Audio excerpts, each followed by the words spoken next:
Hello, everybody. Happy New Year. Welcome back to the Watchung Booksellers podcast, where we bring you conversations from our bookstore's rich community of authors and book professionals who share their insights into the book world.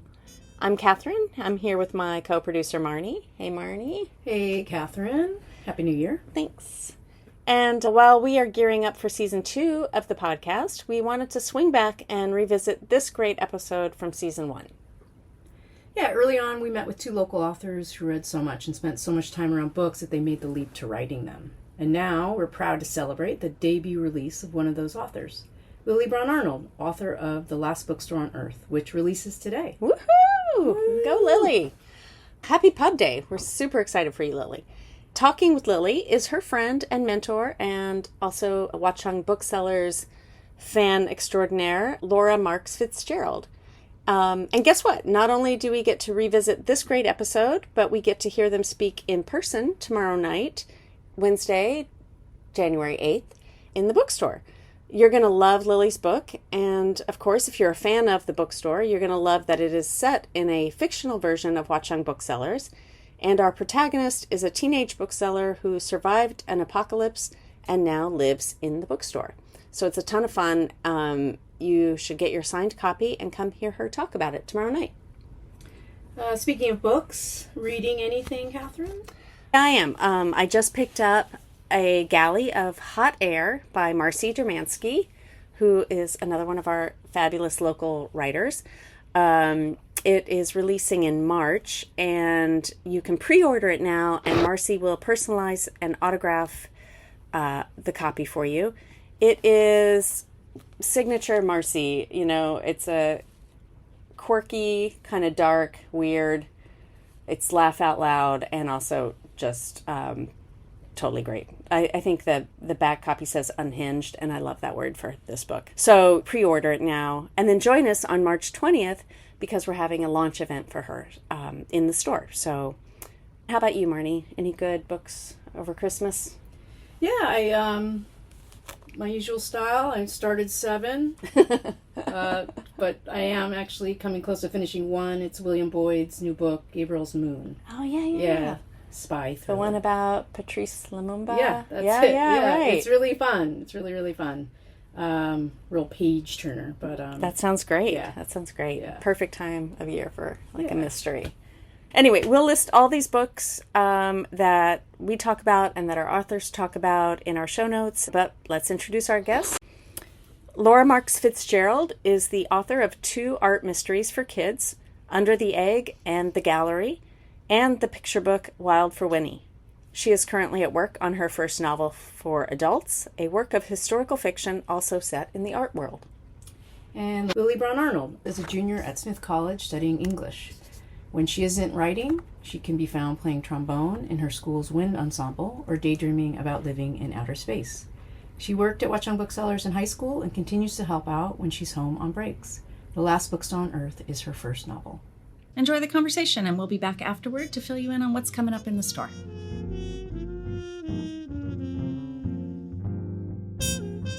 Hi, I'm Laura Fitzgerald.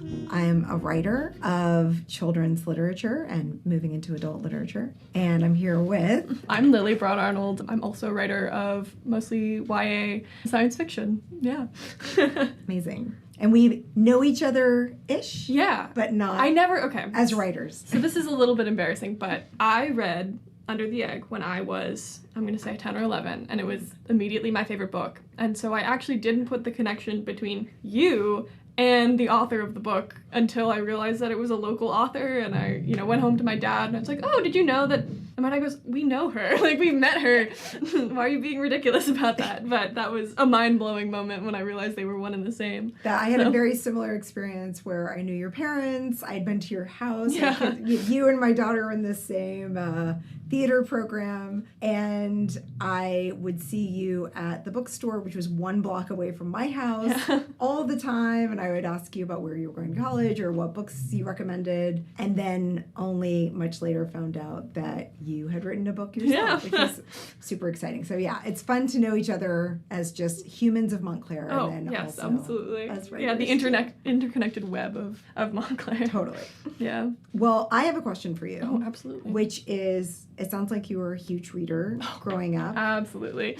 And I have a feeling that you sort of half grew up at Watchung Booksellers. Yeah. Yeah, in the way that my kids did too. And so my question is, what moment took you from being an enthusiastic reader to a writer? Not just a writer of essays at school or journals or whatever, but someone who thought, okay, I'm going to do this myself. Yeah, no. So I moved to Montclair. My family moved to Montclair in 2014, I think.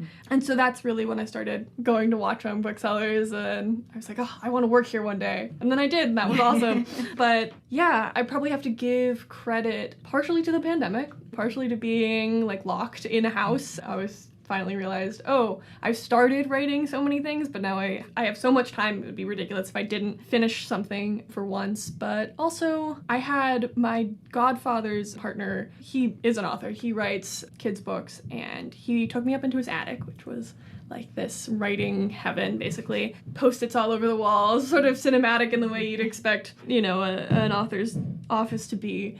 But I went in there and he was explaining to me, oh, this is the family tree that I created because all the stories are interconnected, and these are my piles of research, and I have a bed in the corner because sometimes I just sleep in here because I'm so, connected with all of it. And so that's sort of when I realized, oh, writing is so much more than just like putting words on a page, which is what I'd been doing before then. And so sort of realizing that allowed me to get more into the actual, craft of writing rather than just putting words together. But sort of building on that, I was wondering, Under the Egg was your first book, then you were at the gallery, and then you just came out with a picture book recently. But I was wondering, what was it that made you decide to write Under the Egg? Like, what was the inspiration for that? Where did that idea come from? Because it's such a great book. One of my favorites of all time. Thank you. It's funny, I didn't always think that writers should write for themselves. And when I meet people who love Under the Egg, it's always like, oh yes, you're just like me at that age. Like, I can recognize myself, so I always know who's going to like it.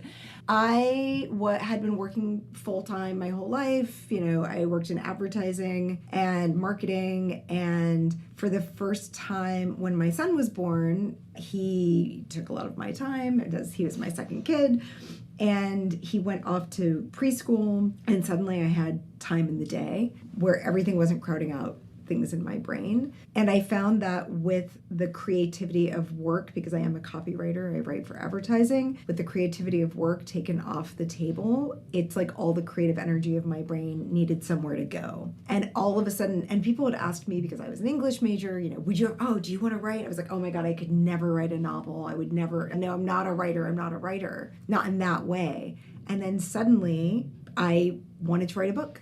And I started asking around to people who I knew who were in the industry, I have this idea, maybe there could be something there. And I got some nice direction. And then fundamentally, I just realized the only thing that's going to turn this into a book is to turn it into a book. I also love historical research. I'm a huge history nerd. And so it also just gave me an excuse to do all kinds of historical research. I remember that year we were living in Brooklyn, and I got this notice from the Brooklyn Public Library that said that I was a power user because I had checked out 1,000 books on my card. So that was just a matter of like gathering all of these historical bits and pieces, and then also wanting to replicate some of my favorite books that were all for adults, actually. I don't know why I decided to do it for kids, maybe because I had kids at that time and I was reading a lot of their work, but there were certain books like Possession by A.S. Byatt, which is one of my all-time favorite books, which is about a historical mystery around poetry as opposed to art. And I just thought, oh, I want to write a book like that. I want to be able to do that. And so it sort of gave me the inspiration and also the model on which to build what I was trying to do. So I grew up in the Greenwich Village, and so a lot of what you were writing about sort of rang true to me as someone who just moved from there. Like, I was right around the corner from Jefferson Market Library and stuff like that. Why New York City as a setting for a story like this? So I wanted the setting to bring together, well, one, because I lived there. Yes. One is because I lived there. I lived in Brooklyn. I thought it would be set in Brooklyn, but ultimately I felt that historically needed to happen in the city. And also because it would allow all of the strands to come together. So I wanted it to be somewhere that someone could have had a house, and we all know that house that you've seen in the Village or other parts of the city where you're like, that house is owned by a movie star and the one next to it is falling apart. Like, how can that be? Only in New York City. And so I wanted it somewhere where that could happen, where the same house could be in a family for generations, which could happen there, where someone could be able to go to a world-class museum, which could happen there, where someone could go to a world-class auction house, which could happen there. And then I also wanted to weave in, I think New York is such a great place for these sort of haphazard communities that you build, where you have your coffee guy and you have your diner guy and you have the woman who runs the shoe store, and you have this relationship with them that's very much based on this proximity of bumping into each other. And then last but not least, my all-time favorite thing about the city, and at least is true of Brooklyn, I don't know if it's as true of Manhattan, but I assumed it was this sort of curb alert world. Absolutely. Where you put something on the curb and you get to the corner and you look back and it's gone. Oh, yes. So I liked the idea that there was a sort of scavenger aspect to this book as well. You know, you just reminded me of one other thing. I remembered that when my son was born, I didn't have the mental capacity to really get into like in-depth adult fiction. And so I reread all of Little House on the Prairie, which I had loved growing up. And I had this thought of, you know, what would it be like if Little House on the Prairie was in New York City today? That sense of, you know, survivalism or, you know, living off the land. Like, what does living off the land look like in Greenwich Village? Absolutely. So that was also an inspiration for it, too, is I wanted it to be somewhere that you could be poor, and yet if you had a stable place to live, you could sort of patch it together. And that's what the city did. Yeah, it brought all this absolutely. together. Yeah. Yeah. No, my dad's very much so a fan of, like, if there's nice furniture on the side, we're yeah. taking it. And I'm always so embarrassed. I was like, oh, someone from school is going to see us and it's going to be so... But no, that absolutely happens still in the city. Definitely. Yeah. I love that. So when you were reading growing up, who did you find as an inspiration for then moving into YA sci-fi? I always have loved really weird books. There's this one called Zorgamazoo that I read when I was in 4th grade, and I was telling someone at the bookstore about it, and they didn't believe me that it was a real book because it is really, really weird, but it's all in poem form, so every other line rhymes. It's all one long poem, and it's about a girl and she's being taken care of by her aunt, and her aunt wants to give her a lobotomy and replace her brain with cake, and that's the plot.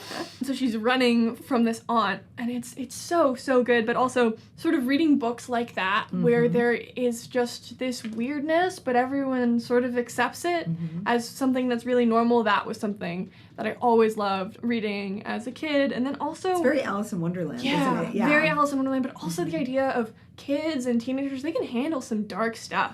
There's this other book that I read called The Cavendish Home for Boys and Girls that was really, really weird, and I was like, how do we allow kids to read this, you know, looking back on it now? But that one, it's this boarding school, and if you are deemed as you don't behave well or you don't have good manners, you're taken in the middle of this night to this home, and it's so creepy, and the home's like made of beetles, and they're, you know, it's basically traumatic for everyone who goes, but just sort of allowing kids lit and young adult and stuff like that to hold these more macabre ideas is something that I've always really, really loved. So obviously I love writing about the apocalypse, which is a darker topic. I had a professor ask me, why do you like that? Like, it's really dark, doom and gloom to sort of put yourself in that space all the time, and I actually find it really comforting in a way, because I think if you have a story in a space like this where everything's gone and everything's horrible, it's like the worst thing you can imagine, and you have like hope and you have love, and I find it really comforting. It's like, if these characters can get through the end of the world, I can get through my midterms, you know? So stuff like that, and I think sort of taking those really weird dark stories that I read as a kid and sort of applying that, you know, these kids are going through some really rough stuff, but they're still kids, and there's still that aspect of life goes on. And so I think that was something that was really important to me. I'm only halfway through your book. Sorry. It's hard for me to fit everything in, but my favorite part of the book is the way that you weave in actual titles sometimes as references to their content, but sometimes as a prop, like, you know, As a weapon.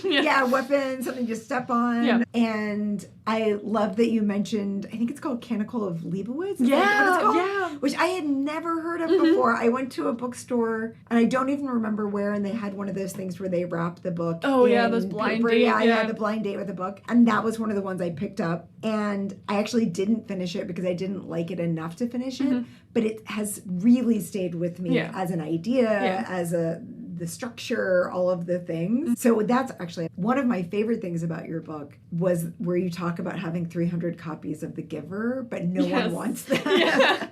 No one wants to read about the apocalypse when you're living in the apocalypse. Exactly. Which is so funny. But, you know, Canticle of Leibowitz was a book that I didn't really like, but I learned a lot from. Yeah. Are there books that you can think of that you learned from or you can't shake and yet you didn't actually enjoy reading them? Absolutely. There are so many. But something that I was doing when I was writing is I wanted it to sort of seem like a reading list. Like all the books that I had in there, I wanted them to be ones that I could stand by and recommend. Yes. You feel it. Yeah, You feel exactly. It in the So book, Under the Egg is actually in there. I'm not sure if you've gotten there yet, but it is. But also, just every book in there is something that I've read, except for Canticle of Leibowitz. I've never read it. Where you referenced that you didn't read it. I've never read right? it, Yeah. and because at Montclair High, you have to pick a senior thesis book, and that's one of the options. And I brought it home to my dad, and I said, "Oh, it's about the apocalypse. Like, this is so up my alley. I'd love to read it." And he goes, "When I was 7 years old, in my class, you know, we were supposed to read it, and it was horrible." And so all of that was true to it. But I do think there are so many books could barely get through that I loved thinking about afterwards. Emily St. John Mandel is one of my favorite authors of all time. Yeah, I totally agree. Yeah, Station 11, one of my biggest Amazing. inspirations. Read it during the pandemic, which was a crazy thing to do, but I love that book. Yeah. But one of her other books, more recently, Sea of Tranquility, Yes. I didn't enjoy it as I was reading it. Same.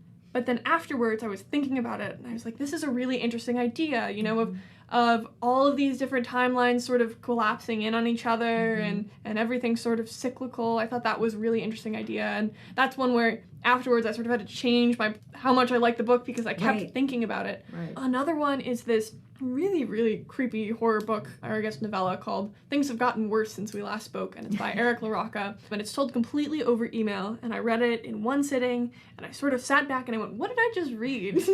You know, did I enjoy that? Did I not? But it's the type of thing where there's this one line in it called, "What have you done today to deserve your eyes?" And that's something, that's an idea that I'm walking around, I'm like, oh, this guy's so pretty today. And I'm like, what have I done today to deserve my eyes? So yeah. Great line. And there are also books that I've read for school that I didn't love, but have taught me a lot about writing. Like Madame Bovary was one that I read recently for my first year seminar at school.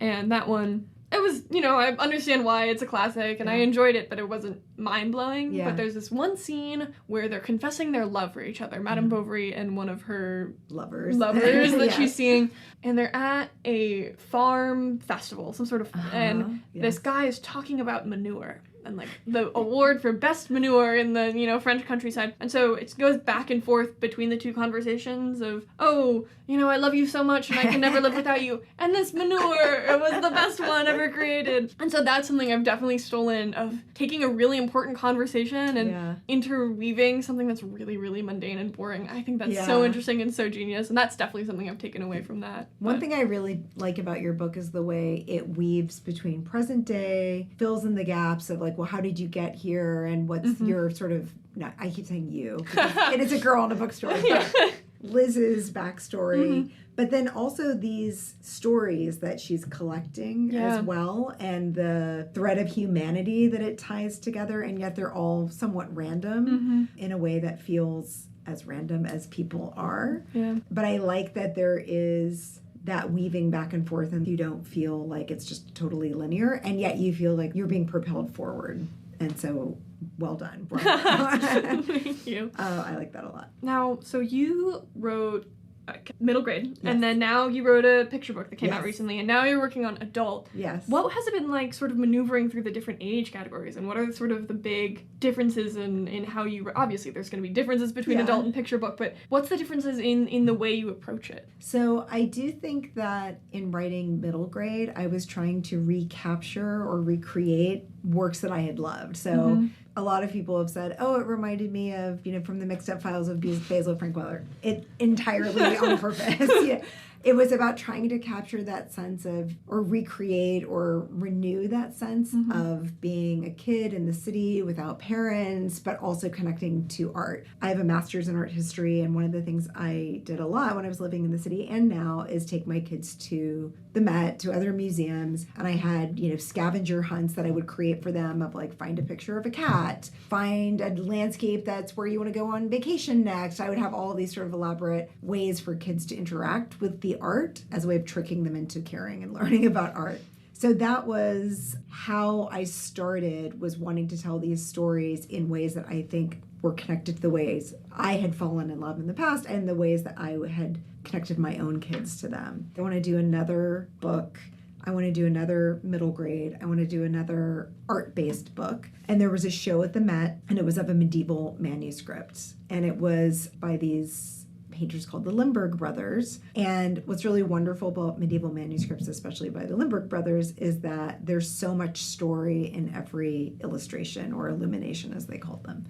And so I got really excited about it. And I started researching the Limburg brothers. I discovered that they're in the midst of this, the work that they did and the relationship they had with the Duke, who was the patron of their work. There was a 6-year-old girl who played a role in the work that was being done. So I was like, oh, great. Here's the anchor of my next middle grade story, because she goes on to marry one of the brothers, etc. The more I got into it, the more I realized that the story I wanted to tell was really not for kids. The girl was kidnapped at the age of 6 by the Duke so that she would be forced to marry his painter, who was his favorite painter. And then you're like, well, what's that about? Then I thought, well, maybe it's not sort of sexual in nature. Yeah. Maybe it's just about, her dowry, which is exactly what it was about. Yeah. But also I decided I wanted there to be a love affair between the Duke and the painter. And the more I got into it, the more the themes became adult themes. But I didn't want to abandon it. And then the deeper I got in, I also realized that what this book was a book of hours. A book of hours is a prayer book, because you're supposed to read certain prayers at certain hours. But really what is in this book and in these illuminations is an exploration of what it means to be alive and what the short hours are about on Earth, which was quite heavy. Yeah. So it started as just being like, do I really want to talk about like love affairs and potential pedophilia? No, I don't. But really what it evolved to, and what I'm working through now, and I'm about 80% of the way done with this book, is that it's really just more about the adult themes of knowing what it means to know that, to face mortality. Yeah. And, there's the very famous Latin motto that, life is short and art is long. What does it mean when you know that you won't be here forever? Maybe the art will. It just felt heavier. Yeah. Maybe too much for an 8-year-old. Too much, for sure. So, but it also feels like exciting. I feel like I sort of got my writing legs under me in writing my first 2 novels. And I felt like, okay, now I know what to do, and I also know how to make it different. Yeah. My picture book is just very different. My picture book was like, I woke up one morning, I had an idea. It was inspired by my son. My son is on the autism spectrum, and it's very hard when you are a kid who's neurodiverse and you're in a neurotypical classroom, and it's always about how can you accommodate the kid to fit the classroom. Yeah. And I was like, but how could we maybe accommodate classrooms to fit the kid? Yeah. For everyone's benefit. Yeah. So that book is called Wild for Winnie. Yeah. And it was written really, honestly, just because I wanted to put it out in the world. It didn't matter. It wasn't meant to become a bestseller or, change the world, but it's been nice seeing it really connect to people, particularly in the autism and neurodiversity community, who really get it. That's awesome. Yeah. Yeah. So have you started working on something else? I know, and then I'll get back to like your process, but you're in school full time. You have many, many restrictions. There is not a current pandemic happening to open up your schedule. So what is your writing process like now? Yeah, so I used to sit down, I'd write a book over the summer. I did that 3 summers in a row. Wow. So the one that is getting published is the third one that I finished. 3rd time's the charm. Yeah. The things that I wrote when I was 15, 16 should never see the light of day.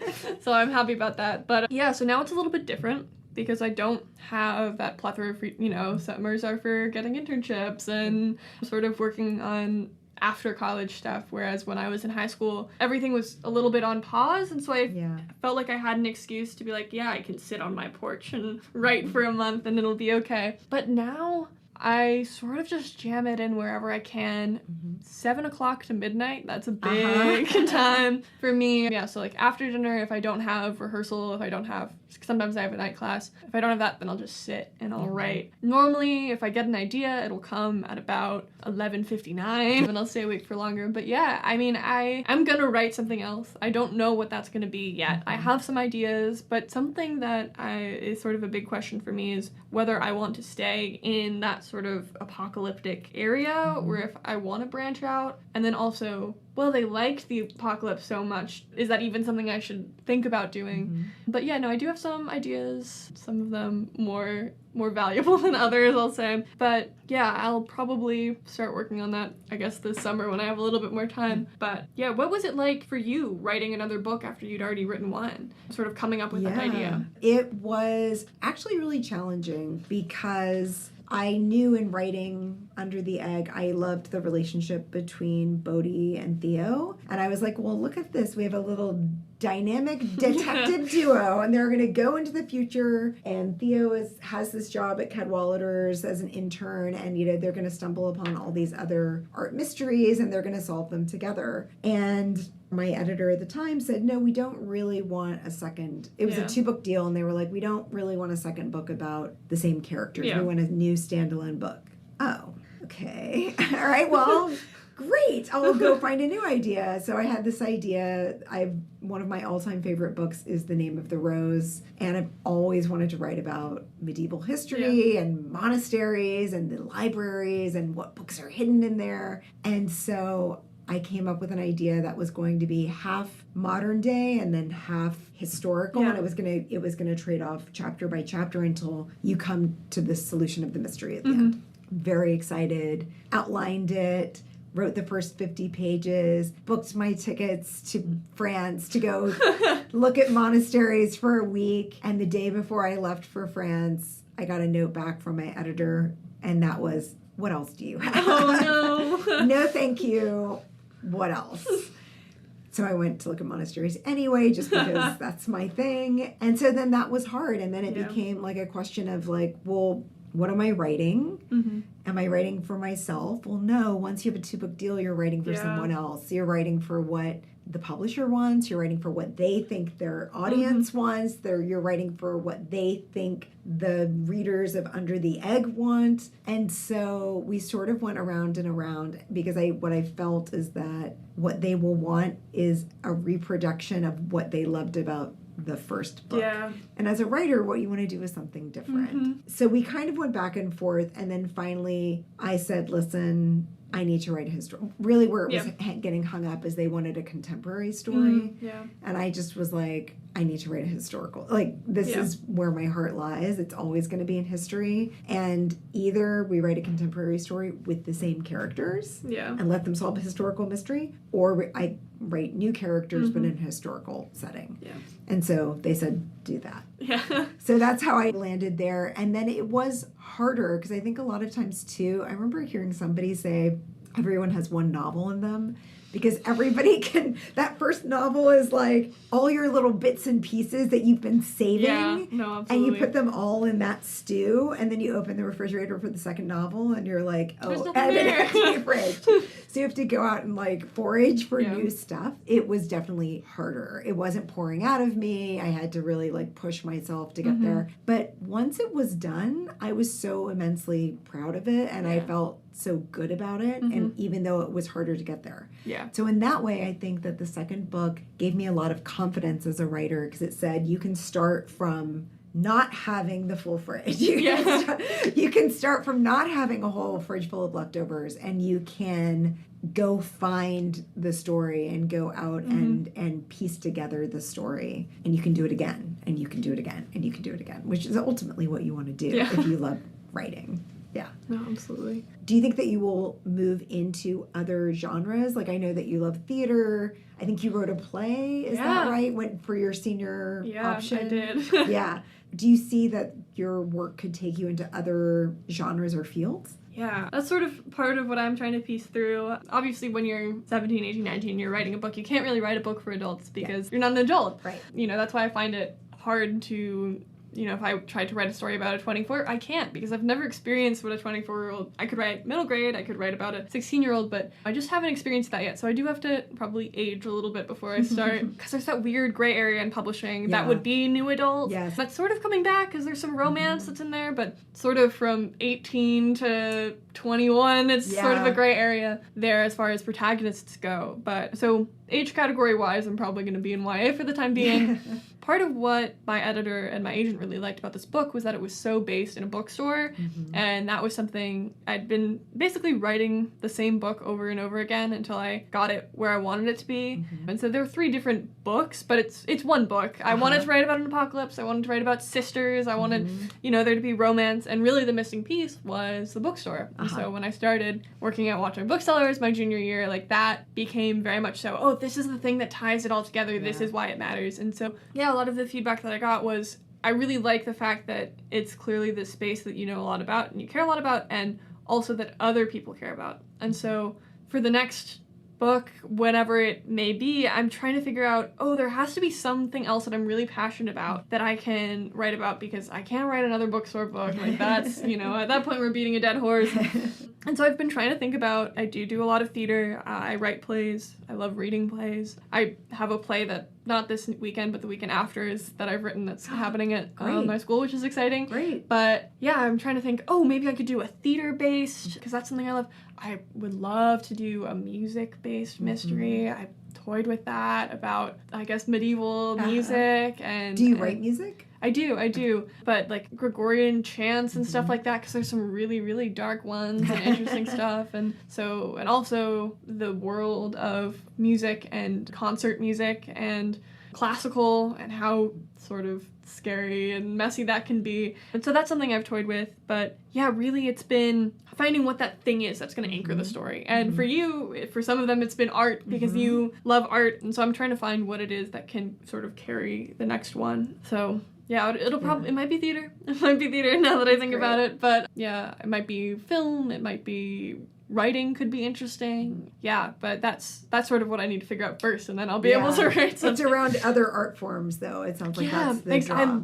I love any sort of creating anything, you know, whether it be drawing or painting or singing or playing the trombone or, whatever. That's really, really enjoyable to me. So it probably will be based on something like that. Yeah. But that sort of ties in with something that you were saying about the medieval manuscripts and how the idea of art lives forever, and so I think part of it is I love to have this sort of toying with mortality and like who remembers us when we're gone. There's this book that I read, and it's called This Is How You Lose the Time War. And it's really weird, and you're gonna start reading it and you're gonna go, I don't know what's going on, but you have to keep going. Okay. And it's about this idea of these two warring timelines and these two different groups, and they're trying to change the timeline to match what they think time should be, and so it's these two agents and they're writing letters back to each other.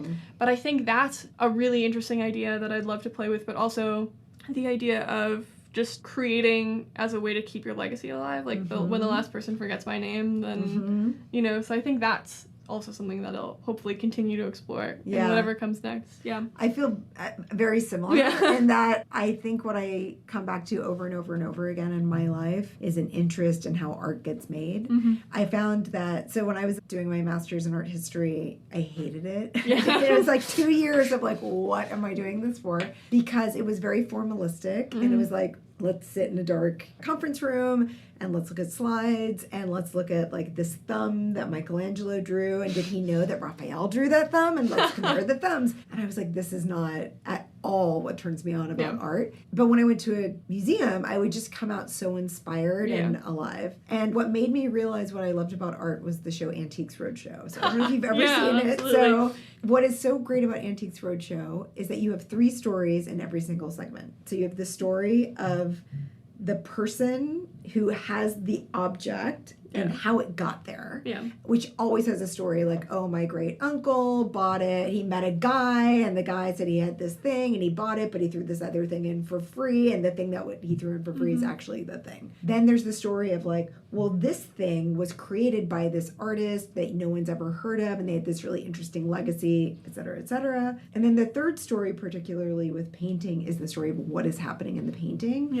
and why was the artist interested in that thing. And so those 3 multi-levels of narrative behind art was always really interesting to me. And what I find that I keep going back to as well is because I work in advertising, everything we do is collaborative. Yeah. There's no individual single contributor in advertising, nor is there in most art forms. And for sure, theater is just like that, right? You have you need a whole team, a whole crew, a whole cast, a writer, a director, a dramaturg, a musical director, not to mention just the guy who flips, the switch on one thing at the right time on cue. So I think what's so interesting to me is re-examining this idea, which I think is particularly true for women in art, re-examining this idea of there's this single person who's usually a man, who is a brilliant genius, who is just out there on their own, having a visionary approach to art and then just executing it completely on their own. When really there is, even for a single artist, a whole slew of people behind them giving thoughts, giving criticism, mentors, agents, editors, there are always people, wives, boyfriends. There are always these people who are affecting the art and guiding the art and shaping the art. But usually it's just sort of one person's face attached to the art. So I think that all of that is really interesting to explore. Sort of on that idea, who are the people that you think have shaped your art in that way? Yes. The people that you would consider mentors, co-conspirators, whatever you'd like to call it. I think most of the people who have affected my art are the writers that I read. Yeah. I was at a writer's retreat and somebody said, "What are you writing?" I said, "Historical fiction." And everyone at the table was like, "I love historical fiction. I love historical fiction." And yet what they were writing was YA, sci-fi, fantasy, romance. None of them were writing it. So I thought it was interesting. Why does everyone love historical fiction? And think about how much of your childhood reading was historical fiction. Oh my gosh, yeah, absolutely. Right? For school and Yeah. So much of what, if you're a passionate reader, so much of what you grow up on is historical fiction. So I think about writers that I grew up with, like Laura Ingalls Wilder, had a huge effect on me in terms of wanting to understand what does it mean to eat breakfast in 1800, whatever, and you're on a prairie and you're in a covered wagon. That kind of question was really interesting to me then and is still really interesting to me now. The other writers that have been hugely impactful on me are Hilary Mantel, who wrote the Wolf Hall series, for the way that she created such a crafty, modern character, and yet it feels wholly of its time. So you read it and you don't feel like it's like thee and thou and what's now. You feel like you're reading a modern character and with a modern sensibility and a modern wit. And yet you also feel like you were absolutely in the Tudor era. So I think that's really phenomenal. And I'm also really blown away by authors like A.S. Byatt, who wrote Possession, which I really recommend you read if you haven't. And I just read this incredible book called North Woods by Daniel Paulson. David Mitchell. I'm really impressed by writers who can recreate historical genres or different types of writing in their writing. Yeah. So that is one of the things I liked. It wasn't exactly that, but I liked that in your book you have the present, you have the past, but then you also have this other type of genre in your book as well.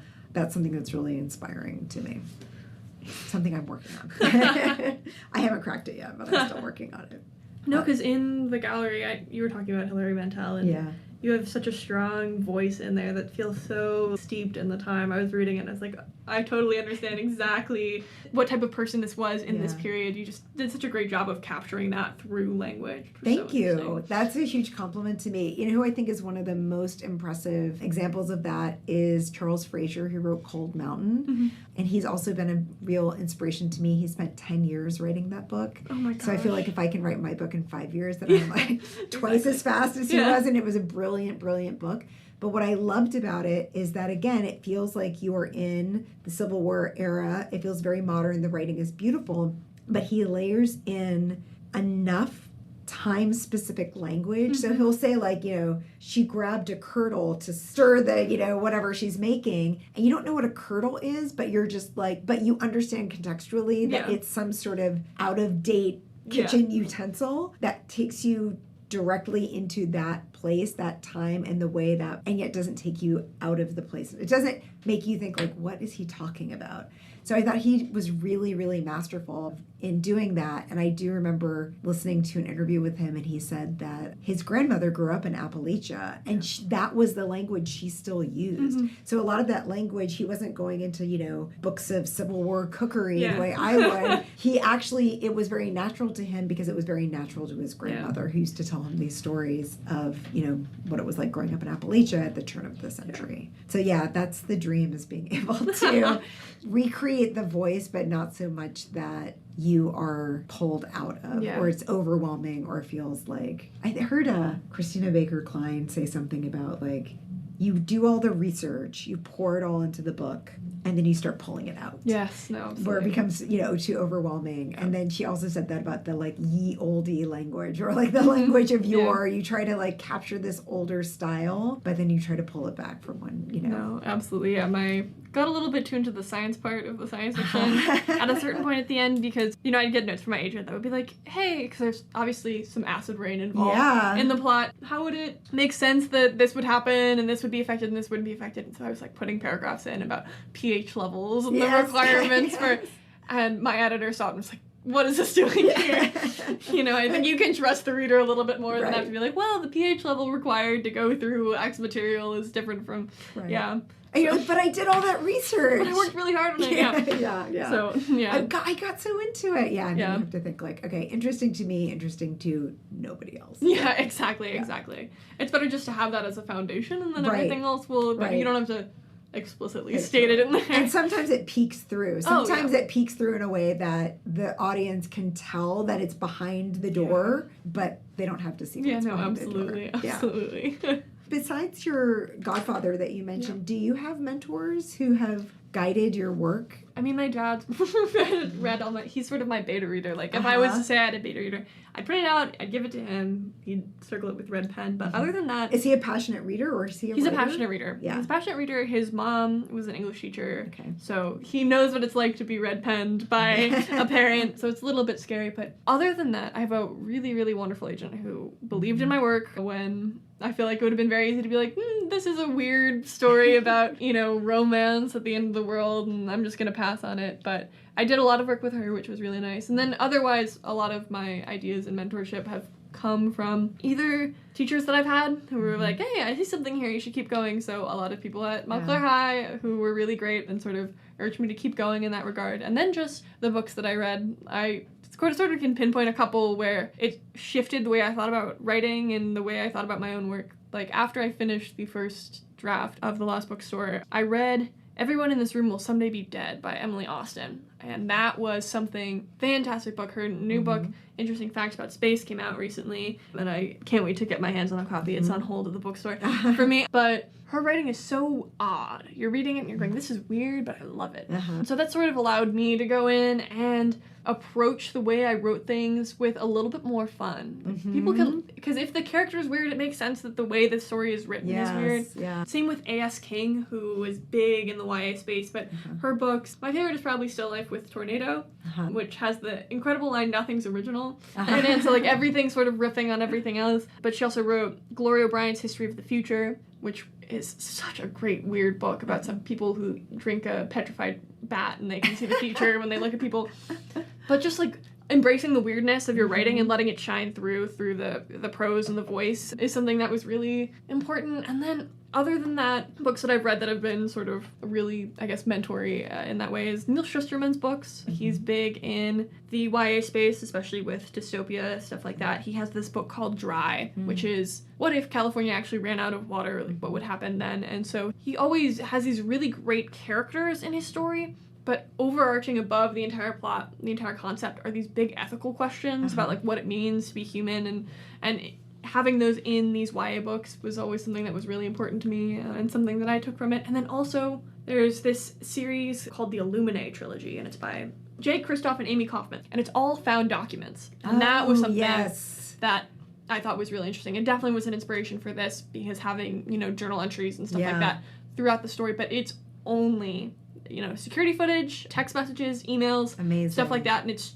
this big, giant book, and there are 3 of them, and it's probably 600, 700 pages, and you're just reading through all of these, and that's how you get the story. Yeah. And so I think that was, what does it mean to write a story? What does a story look like? Is there something that a story has to look like? Period. I think those would probably be my biggest, mentors as far as that goes. Yeah. If you like that, I recommend the book North Woods, which I just read by Daniel Paulson, which they have at Watchung Booksellers. Especially if you're in college in Massachusetts, it all takes place around the same area where you are. Yeah. And it is chapters of historical fiction that start right around the time of the Massachusetts Bay Colony, with a couple of sort of runaway lovers who run into the woods to live off the land outside of society. Yeah. And then it goes, 50 years into the future, another 50 years into the future, with each chapter following along. But in between each chapter is some sort of primary source, in quotes. Yeah. Like where it's a real estate listing, it could be a tavern song, it could be a true detective article about a murder that happened, and it ties all of the pieces together. And it's so creative and so fun to read, but also just really beautifully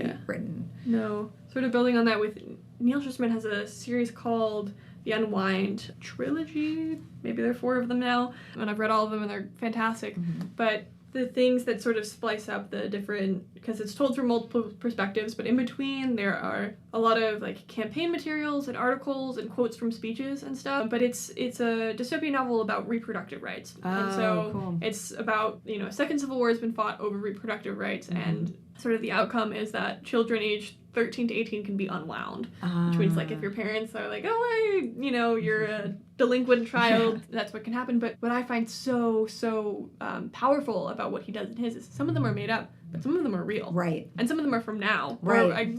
I think the last book was published in maybe 2017, so some of them are from when those books are being published, and you're going through, and you can tell because there'll be like a link, so you can go and look at it. And that was something that, when I was reading through, and you're seeing all these things that seem so crazy and fantastical, and then you read something and you go, that happened. That is especially powerful to me. Yeah, I think it's so interesting when people sort of splice those things through the narrative. Yeah, it's really interesting. I love that. Yeah. I wanted to share one story with you that I was thinking about as you were saying that you wrote 2 novels and then the third time's a charm. I think there's such a feeling as a writer that when you write something, and especially if you complete something and it doesn't go anywhere, it feels like wasted time or energy, or like there's some sense of loss around it, like you lost that time, energy you could have been putting in somewhere else. And I was listening to this podcast, the BBC World Book Club, which is amazing. They were interviewing Barbara Kingsolver, and she said that she always writes her way into the novel. So it always takes her, she said, about 200 pages to figure out what her novel is about, which for me would be a novel, terrifying. Right?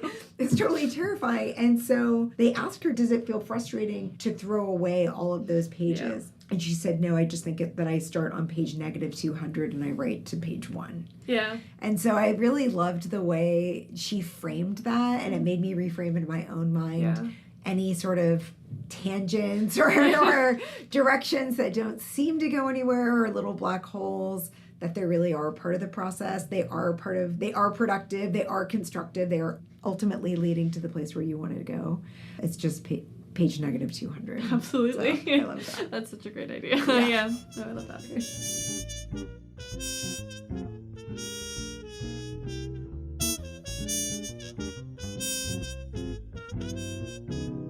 Thanks, Laura and Lily. We can't wait to talk with you again tomorrow night. Lily's event kicks off the January events lineup. On January 25th, the Montclair Library hosts Rahman Alam to talk about his latest novel, Entitlement, with Alice Elliott Dark. And speaking of Alice, she will be teaching our first Watchung Booksellers Writers Workshop on Sunday, January 26th. The topic is creating characters who drive the plot. Then on Tuesday, January 28th, we are excited to host Emily Austin, author of We Could Be Rats, in partnership with Out Montclair. You can find out more about all of our upcoming events in our newsletter, show notes, and at watchungbooksellers.com. Recording and editing at Silverstream Studio in Montclair, New Jersey. Special thanks to Timmy Kelleney, Bree Testa, and Derek Matthews. Original music is composed and performed by Violet Mujica. Art and design by Evelyn Moulton, and research and show notes by Caroline Shurtleff. Thanks to all the staff at Watchung Booksellers and the Kids Room for their hard work and love of books. And thank you for listening. If you enjoy the podcast, please like, follow, and share it. You can follow us on social media at Watchung Booksellers. And if you have any questions, you can reach out to wbpodcast@watchungbooksellers.com. We'll see you next week. Until then, for the love of books, keep reading.